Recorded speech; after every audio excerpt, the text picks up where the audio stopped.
Então, boa noite a todos, iniciando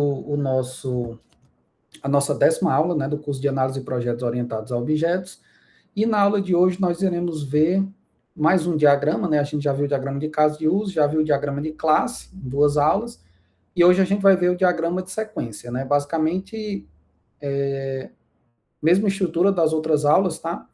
Apenas uma introduçãozinha teórica e depois a gente já vai para o draw.io para construir os diagramas juntos aqui, né?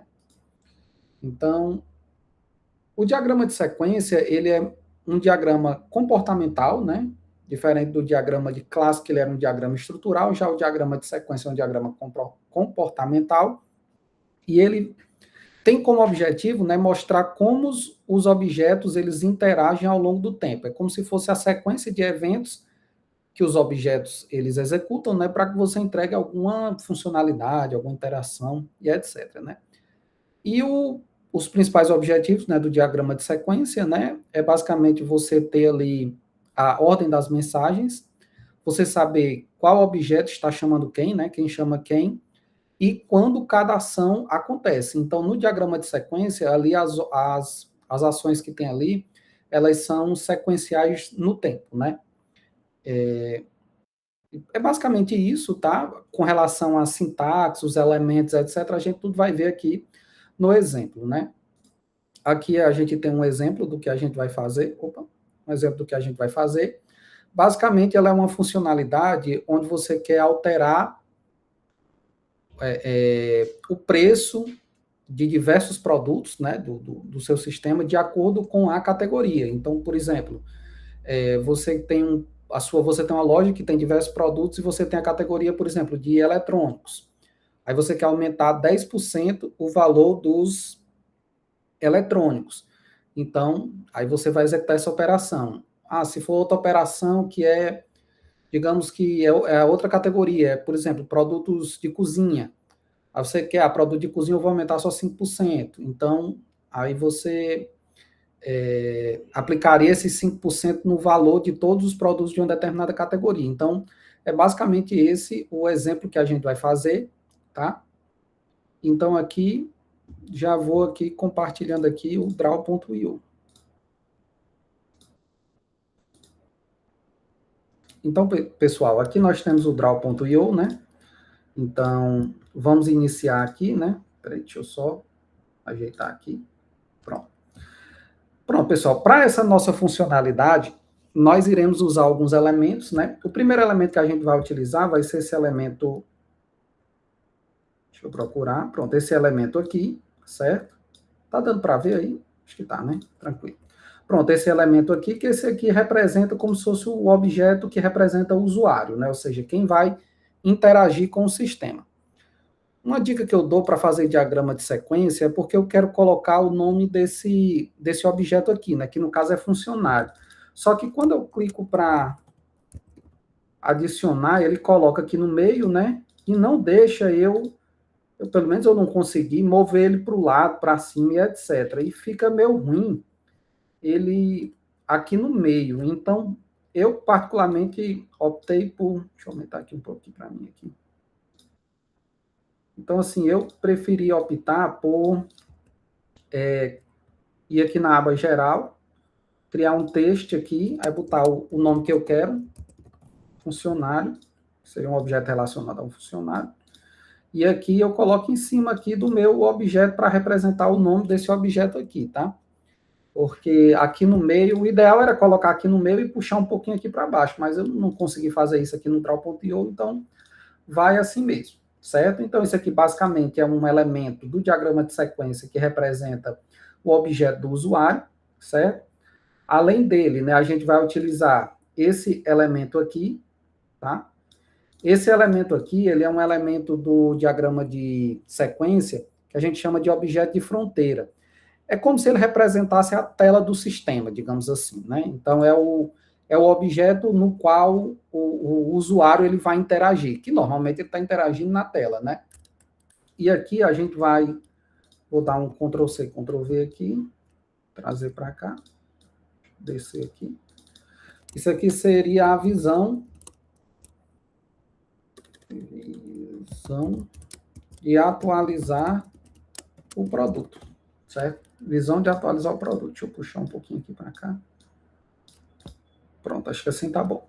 Então, esse aqui vai representar o objeto que seria como se fosse a tela do sistema aqui no diagrama de sequência, tá? Como se fosse a view, né? A visão. Um outro que a gente vai precisar aqui é o elemento, esse elemento aqui. Esse elemento aqui, ele é responsável por representar no seu código, no seu sistema, a entidade que vai, o objeto que vai controlar o sistema. Então, é por isso que até que você pode ver aí em algumas literaturas, né, ele chamando de controller, né? Então, isso aqui será o, deixa eu colocar aqui, né? Seria o objeto que visa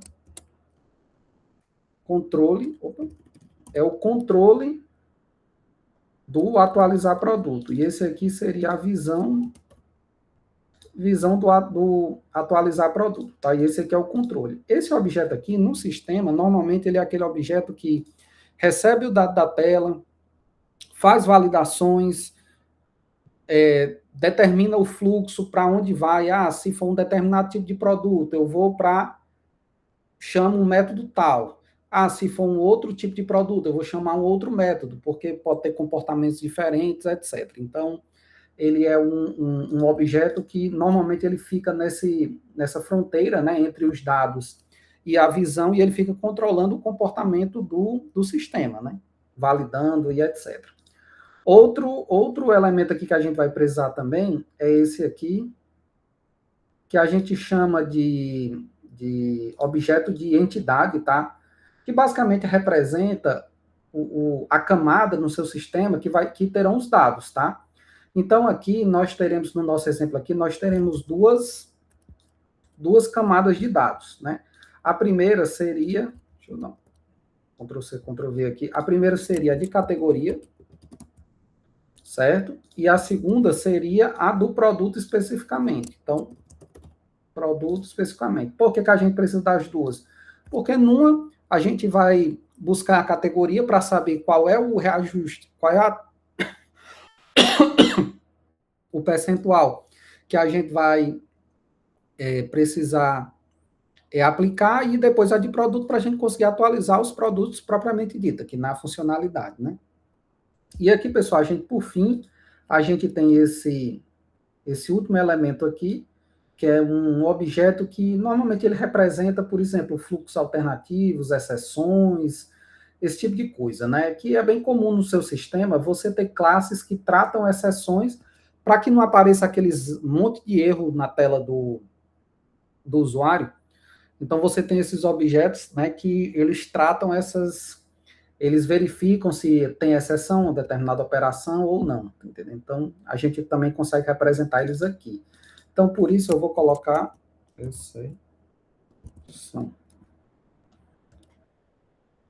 vou botar sem os tio mesmo, as coisas mesmo, tá? Porque como se você estivesse escrevendo isso no código, ele não iria aceitar, né? Então, basicamente, os objetos que a gente tem são esses, tá? Então, a gente tem aqui, ó, que aqui esse aqui ele tá como, aqui no draw.io, Actor Lifeline, que seria a linha da vida do ator. Aqui tá Boundary Lifeline, que seria linha da vida de fronteira. Aí aqui você tem a Entity Lifeline, que seria isso aqui. Isso aqui é a linha da vida da fronteira. Aqui seria a linha da vida do controle.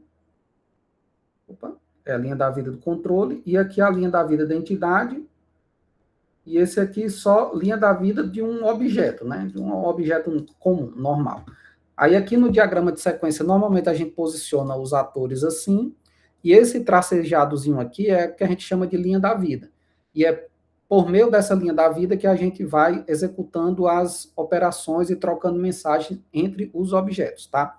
Então, a primeira coisa que a gente quer modelar aqui é basicamente a gente conseguir consultar a categoria que a gente quer aplicar, ver o desconto, né? A gente quer, por exemplo, eu quero selecionar a categoria de eletrônicos, por exemplo.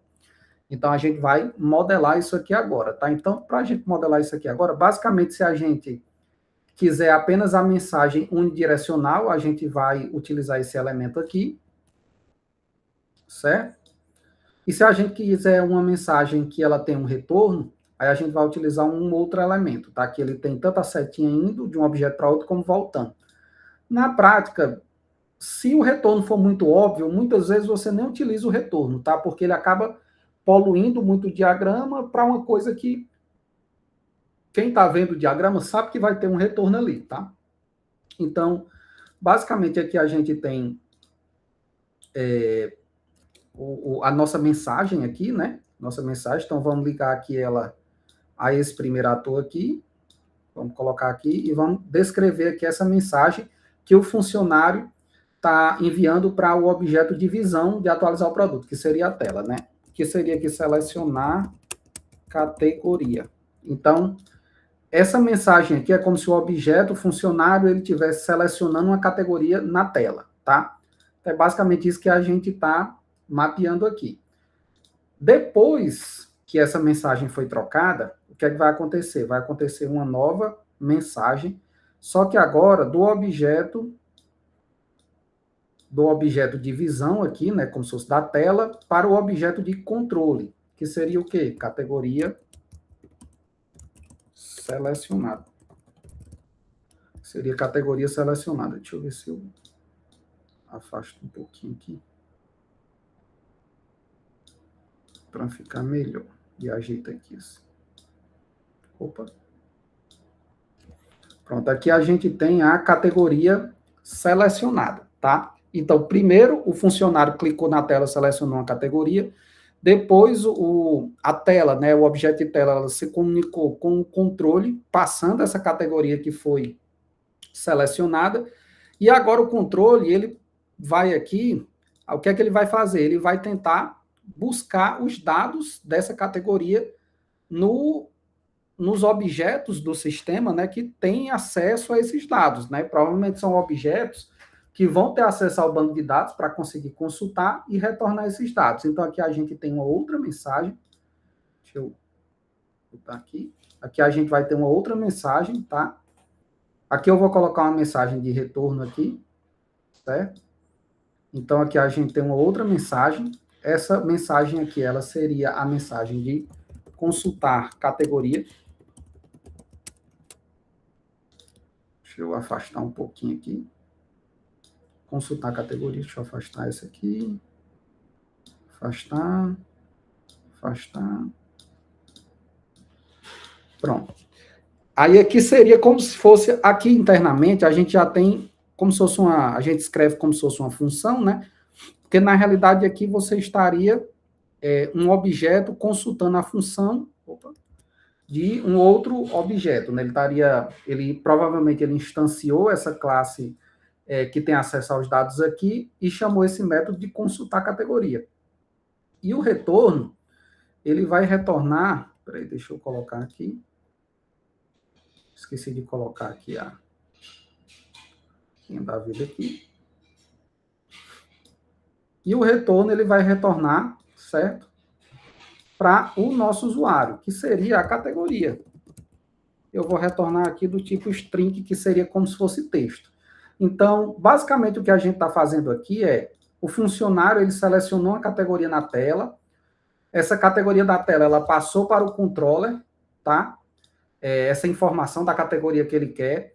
O controller, ele acessou a entidade categoria para buscar mais dados dessa categoria, porque veja que muitas vezes na tela você só tem, por exemplo, um campo select com o nome da categoria e o ID ali. Mas você não tem, por exemplo, qual é a porcentagem de reajuste ou outros dados que você tem dessa categoria. Você não tem, então você tem que buscar no banco.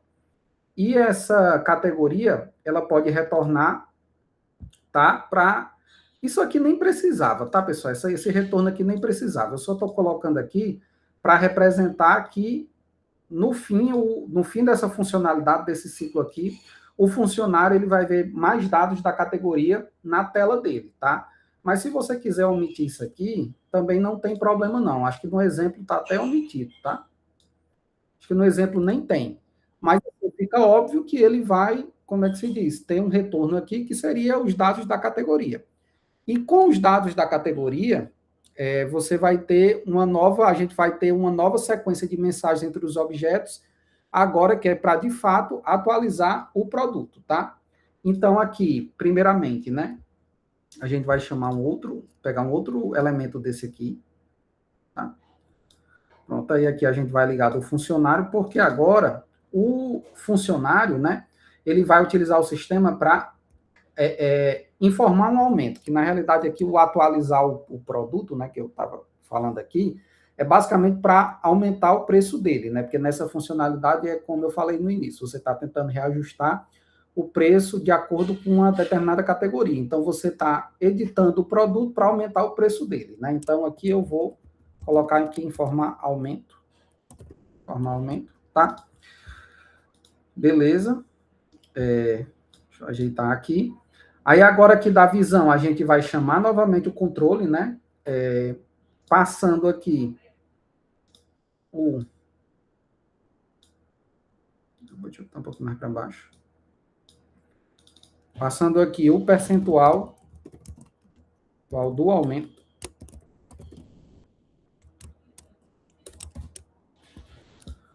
Percentual de aumento. Então, aqui é como se eu tivesse, como eu selecionei a categoria, que eu estou passando aqui, dado a categoria selecionada, tipo, se fosse 20%, aqui eu estou passando, que eu vou querer aumentar os produtos de uma determinada categoria em 20%, tá entendendo? Vou colocar aqui. Opa. Colocar aqui.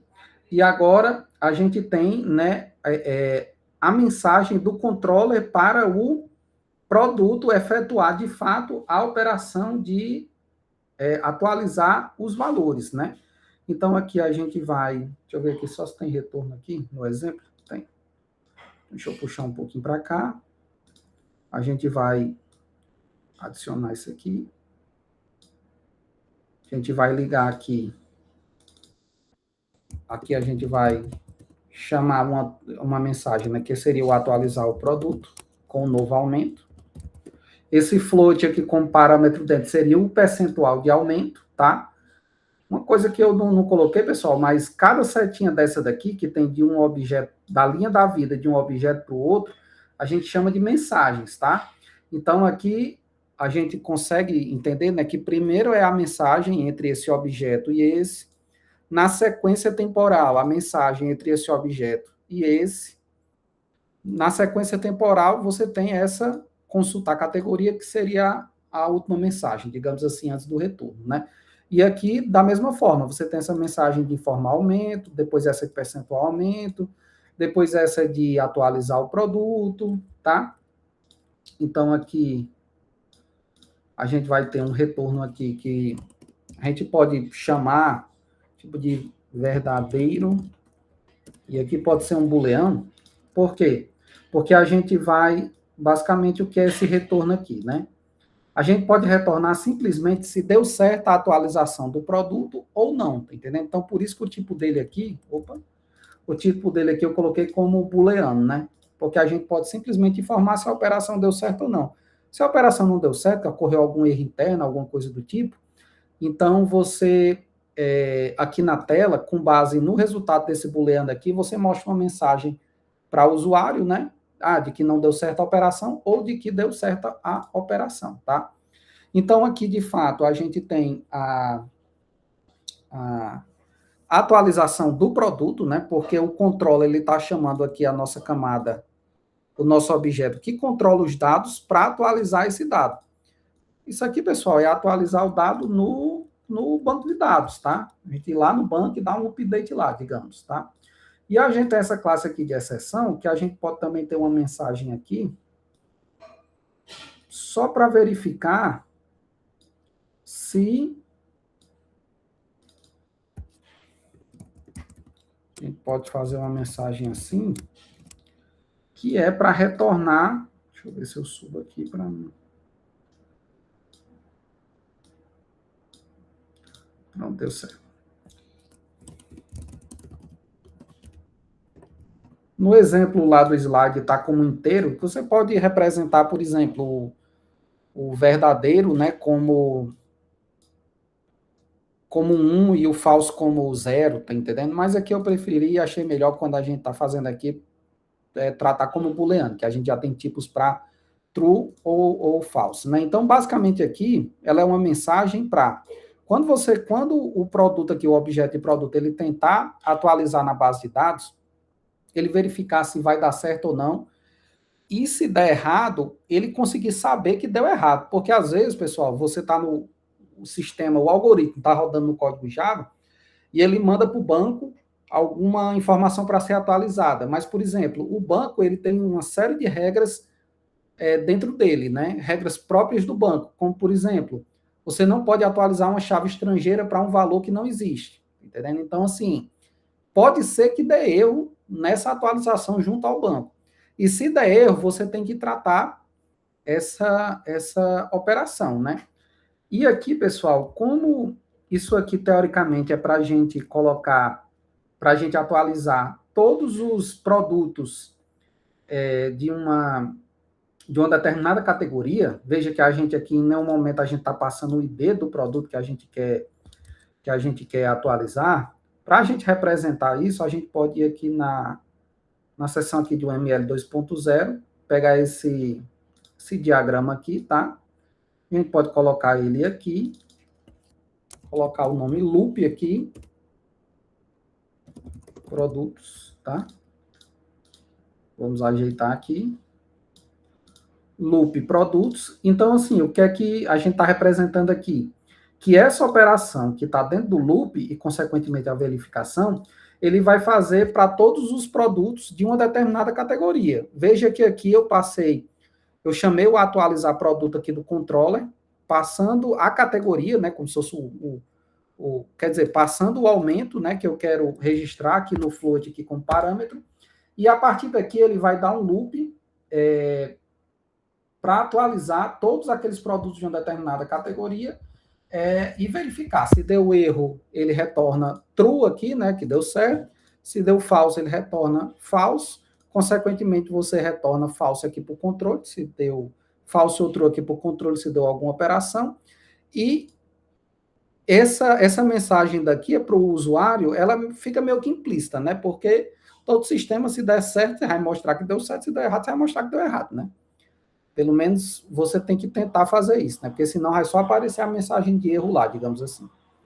Então, basicamente eu dei uma simplificada aqui, pessoal, no diagrama que tinha alguns elementos aqui, né, a mais, principalmente esse diagrama aqui, né? No exemplo lá ele coloca uns a mais para especificar outras coisas, mas eu acho que para a gente aqui, isso aqui é o suficiente. A gente consegue entender todos os elementos aqui, né? Vamos só recapitular, né? Aqui a gente tem os objetos, objeto de fronteira, objeto de controle, objeto de entidade. Isso aqui é um objeto comum, normal, digamos assim. Essas linhas tracejadas aqui, essas linhazinhas aqui, né? Elas são as linhas da vida, tá? Essas setinhas que tem, elas são as setinhas de mensagem, tá? Para dizer que um objeto está mandando mensagem para um outro objeto, e a ordem delas é sequencial pelo tempo, tá?